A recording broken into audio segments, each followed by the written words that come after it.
ದೆಹಲಿಯ ಸ್ಫೋಟ ಪ್ರಕರಣಕ್ಕೆ ಸಂಬಂಧಪಟ್ಟಂತೆ ಕ್ಷಣಕ್ಕೂ ಮತ್ತಷ್ಟು ಮಾಹಿತಿ ಹೊರಬರ್ತಾ ಇದೆ. ನೋಡಿ, 4 ಕಾರ್ಗಳನ್ನು ಬಳಸಿದ್ದು ಈಗಾಗಲೇ ಸ್ಪಷ್ಟವಾಗಿದೆ. 4 ಕಾರ್ಗಳನ್ನು ಈಗಾಗಲೇ ಜಪ್ತಿ ಮಾಡಿದ್ದಾರೆ. ಒಂದು i20 ಕಾರ್ ಈಗಾಗಲೇ ಬ್ಲಾಸ್ಟ್ ಆಗಿದೆ. ಇನ್ನು ಉಳಿದಂತಹ 3 ಕಾರ್ಗಳನ್ನು ಕೂಡ ಇವತ್ತು ಜಪ್ತಿ ಮಾಡಿದ್ದಾರೆ. ಉಗ್ರರು ಬಳಸಿದಂತಹ ಕಾರ್ಗಳು, ಒಂದು ಅಲ್ಫೋಲಾ ವಿವಿ ಬಳಿ ಪತ್ತೆಯಾಗಿರುವಂತಹ ಬ್ರೆಜಾ ಕಾರು, ಜೊತೆಗೆ ಹ್ಯುಂಡೈ i20 ಕಾರ್ ಈಗಾಗಲೇ ಬ್ಲಾಸ್ಟ್ ಆಗಿದೆ. ಇನ್ನು ಇಕೋ ಸ್ಪೋರ್ಟ್ ಕಾರು ಅದನ್ನು ಕೂಡ ವಶಪಡಿಸಿಕೊಂಡಿದ್ದಾರೆ. ಈ ಹಿಂದೆನೆ ಅಂದ್ರೆ ಸೋಮವಾರ ಬೆಳಿಗ್ಗೆನೆ ಮತ್ತೊಂದು ಕಾರನ್ನು ವಶಪಡಿಸಿಕೊಂಡಿದ್ರು, ಅದು ಸ್ವಿಫ್ಟ್ ಡಿಸೈರ್ ಕಾರ್. ಸೊ ಹೀಗೆ 4 ಕಾರ್ಗಳನ್ನ ಈಗಾಗಲೇ ವಶಪಡಿಸಿಕೊಂಡಿರುವಂತಹ ಅಧಿಕಾರಿಗಳು ತನಿಖೆಯನ್ನ ಮುಂದುವರಿಸಿದ್ದಾರೆ.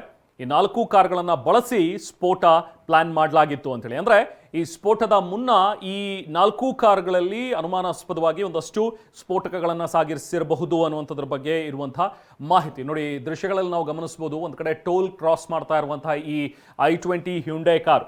ಸೊ ಹ್ಯುಂಡೈ ಕಾರ್ ಅವತ್ತು ಬ್ಲಾಸ್ಟ್ ಆಗಿದೆ. ಬೆಳಿಗ್ಗೆ ಫರೀದಾಬಾದ್ನಿಂದ ಹೊರಟಂತಹ ಕಾರ್ ದೆಹಲಿ ತಲುಪಿ ದೆಹಲಿಯಲ್ಲಿ ವಿಧ್ವಂಸಕಾರಿ ಕೃತ್ಯಗಳನ್ನು ಎಸಗುವಂತಹ ಒಂದು ಪ್ಲಾನ್ ಏನಾದರೂ ರೂಪಿಸ್ಕೊಂಡಿದ್ರ, ಅದರಂತೆ ಆ ಕಾರನ್ನು ಇಲ್ಲಿಗೆ ತೊಗೊಂಡು ಬಂದು 3 ಗಂಟೆ ಕಾಲ ಒಂದೇ ಕಡೆ ಪಾರ್ಕ್ ಮಾಡಿ ಅದಾದ ನಂತರ ಸಿಗ್ನಲಲ್ಲಿ ತೆಗೆದುಕೊಂಡು ಹೋಗಿ ಬ್ಲಾಸ್ಟ್ ಮಾಡಲಾಯ್ತಾ? ಈ ಥರದ ಒಂದಷ್ಟು ಅನುಮಾನಗಳು. ಇದಕ್ಕೆ ಸಂಬಂಧಪಟ್ಟಂತೆ ತನಿಖೆ ಕೂಡ ಇನ್ನೂ ಮುಂದುವರೆದಿದೆ.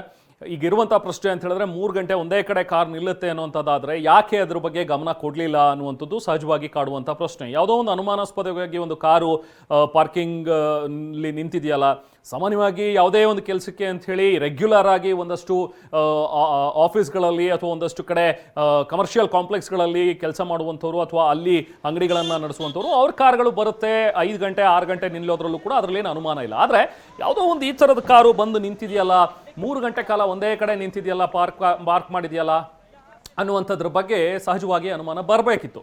ಎನಿವೆ, ಈಗಾಗಲೇ ಕಾರುಗಳನ್ನು ಈಗ ಏನು ವಶಕ್ಕೆ ಪಡೆದಿದ್ದಾರೆ. ನೋಡಿ, ಈ ದೃಶ್ಯಗಳನ್ನು ನಾವೇನು ನೋಡ್ತಾ ಇದ್ದೀವಿ, ಈಗಾಗಲೇ ಇನ್ನೊಂದು car EcoSport car, red colour, ಮುಂದೆ ನೀವು ನೋಡ್ಬೋದು, ಗಮನಿಸ್ಬೋದು, ಮುಂದ್ಗಡೆ ಇಕೋ ಸ್ಪೋರ್ಟ್ ಕಾರನ್ನು ಅದನ್ನು ವಶಕ್ಕೆ ಪಡೆದು ತೆಗೆದುಕೊಂಡು ಹೋಗ್ತಾ ಇರುವಂಥ ದೃಶ್ಯಗಳು.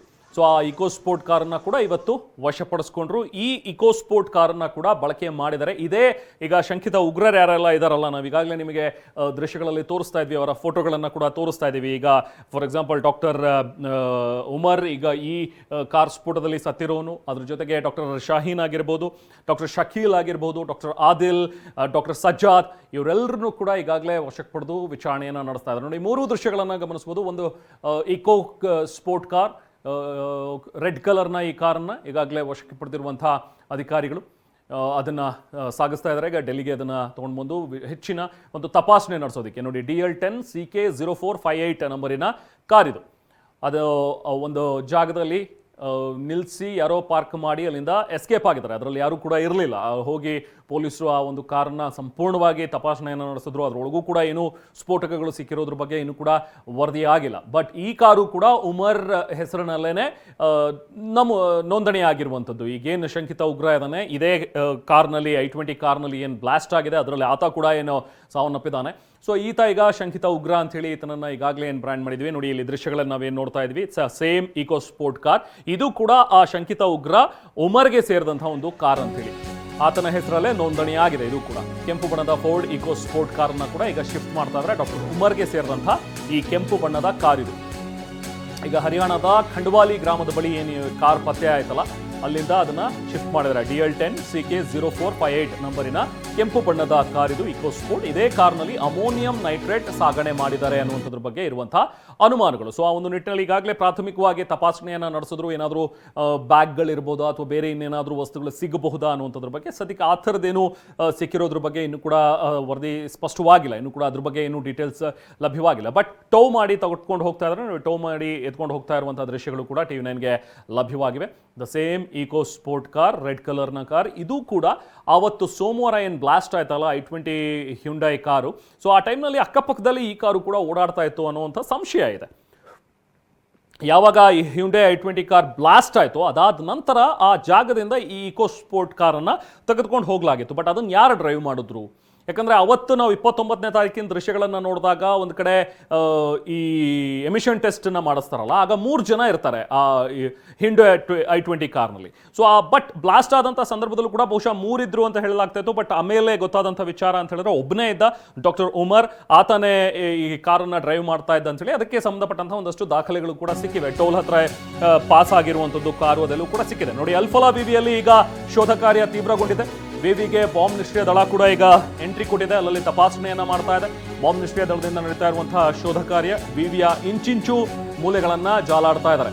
ವಿವಿಗೆ ಎಂಟ್ರಿ ಕೊಟ್ಟಿದೆ ಈಗ ಪೊಲೀಸ್ ವ್ಯಾನ್ ಕೂಡ. ದೃಶ್ಯಗಳಲ್ಲಿ ನಾವು ಕೂಡ ಇನ್ನೇನು ಸ್ವಲ್ಪ ಹೊತ್ತಿನಲ್ಲಿ ಗಮನಿಸಬಹುದು. ಅಲ್ಫಲಾ ವಿವಿಯಲ್ಲಿ ಈಗ ತೀವ್ರಗೊಂಡಿರುವಂತಹ ಪರಿಶೀಲನೆ, ತಪಾಸಣೆಗಳು ನೋಡಿ ದೃಶ್ಯದಲ್ಲಿ ನಾವು ನೋಡ್ತಾ ಇದೀವಿ. ಈಗಾಗಲೇ ಪೊಲೀಸ್ನ ಒಂದು ಟೀಮ್, NIA ಟೀಮ್ ಕೂಡ ಈಗ ಸ್ಥಳಕ್ಕೆ ಬಂದಿರುವಂಥದ್ದನ್ನು ನಾವು ಗಮನಿಸಬಹುದು. ಈಗ ಇದು ಈ ವೆಹಿಕಲ್ ನೀವೇನು ನೋಡ್ತಾ ಇದ್ರೆ ಹರಿಯಾಣ ಪೊಲೀಸ್ಗೆ ಸೇರಿದಂಥ ವ್ಯಾನ್, ಇದು ಪೊಲೀಸ್ ವ್ಯಾನ್ ಈಗ ಒಳಗಡೆ ಹೋಗಿದೆ.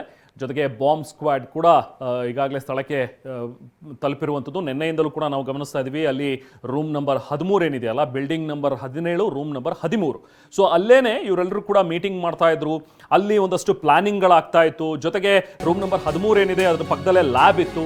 ಸೊ ಉಗ್ರ ವೈದ್ಯರು ಕೆಲಸ ಮಾಡ್ತಾ ಇದ್ದಂತಹ ವಿವಿಗೆ ನೋಟಿಸ್ ಕೂಡ ಕೊಟ್ಟಿದೆ ಈಗ ನ್ಯಾಕ್ ಕಮಿಟಿ. ಅಂದರೆ ಅಲ್ಫಲಾ ವಿವಿಗೆ ಕೊಟ್ಟಿರುವಂತಹ ಶೋಕಾಸ್ ನೋಟಿಸ್ ಇದು. ಗುಣಮಟ್ಟ ನಿರ್ಧಾರಕ ಸಂಸ್ಥೆ ನ್ಯಾಕ್, ನಿಮಗೆಲ್ಲರೂ ಕೂಡ ಗೊತ್ತಿರೋ ಹಾಗೆ ನ್ಯಾಕ್ ಈಗ ದೊಡ್ಡ ದೊಡ್ಡ ವಿವಿಗಳು, ದೊಡ್ಡ ದೊಡ್ಡ ಕಾಲೇಜ್ಗಳಿಗೆ ಅದರ ಒಂದು ಗುಣಮಟ್ಟ ಹೇಗಿದೆ ಅನ್ನುವಂಥದ್ರ ಬಗ್ಗೆ ಸರ್ಟಿಫಿಕೇಶನ್ ಅನ್ನು ಕೊಡ್ತಾರೆ ನ್ಯಾಕ್ ಕಮಿಟಿಯವರು. ಸೊ ಈಗ ಕೂಡಲೇ ಇದ್ರ ಬಗ್ಗೆ ಸ್ಪಷ್ಟನೆ ನೀಡಬೇಕು. ಯಾಕೆ ನಿಮ್ಮ ವಿವಿಯ ಬಗ್ಗೆ ಈ ರೀತಿಯಾದಂಥ ಒಂದು ಮಾತುಗಳು ಕೇಳಿ ಬರ್ತಾ ಇರುವಂಥ ವಿಚಾರ, ಇದೆಲ್ಲ ಘಟನೆ ಬಗ್ಗೆ ನಿಮಗೀಗ ಸೆಂಟರ್ ಪಾಯಿಂಟ್ ಇರುವಂಥದ್ದೇ ಈ ವಿವಿ. ಯಾಕೆ ಅನ್ನುವಂಥದ್ರ ಬಗ್ಗೆ ರೀಸನ್ ಕೊಡಿ ಅನ್ನುವಂಥದ್ರ ಬಗ್ಗೆ ಶೋಕಾಸ್ ನೋಟಿಸ್ ಅನ್ನ ಕೊಟ್ಟಿದ್ದಾರೆ. ಉಗ್ರ ವೈದ್ಯರಿಗೆ ಕೆಲಸ ನೀಡಿದಂತಹ ವಿವಿಗೆ ಒಂದು ರೀತಿ ಮಹಾಘಾತ ಈಗ. ಯಾಕಂದ್ರೆ ವಿವಿ ಹಣಕಾಸು ವ್ಯವಹಾರಗಳ ತನಿಖೆಗೆ ಇಡಿ ಸಜ್ಜಾಗಿದೆ. ಈಗ ಹಣಕಾಸು ದಾಖಲೆಗಳನ್ನ ಕೆದಕೋದಿಕ್ಕೆ ಇಡಿ ಈಗ ಮುಂದಾಗ್ತಾ ಇದೆ. ವಿವಿಗೆ ಫಂಡಿಂಗ್ ಆಗಿರೋ ಬಗ್ಗೆ ಮಾಹಿತಿಯನ್ನ ಸಂಗ್ರಹಿಸ್ತಾ ಇದೆ ಈಗ ಇಡಿ. ಅಲ್ಫಲಾ ವಿವಿಗೆ ಇಡಿಯಿಂದಲೂ ಕೂಡ ಶಾಕ್. ಈಗ ನ್ಯಾಕ್ ಕಮಿಟಿ ನಾವು ಹೇಳ್ತಾ ಇದ್ವಿ, ನ್ಯಾಕ್ ಅವರು ಕೂಡ ಈಗಾಗಲೇ ನೋಟಿಸ್ ಕೊಟ್ಟಿದ್ದಾರೆ ಅಂತ ಹೇಳಿ, ಶೋಕಾಸ್ ನೋಟಿಸ್. ಜೊತೆಗೆ ಈಗ ಇಡಿ ಕೂಡ ಎಂಟರ್ ಆಗಿದೆ.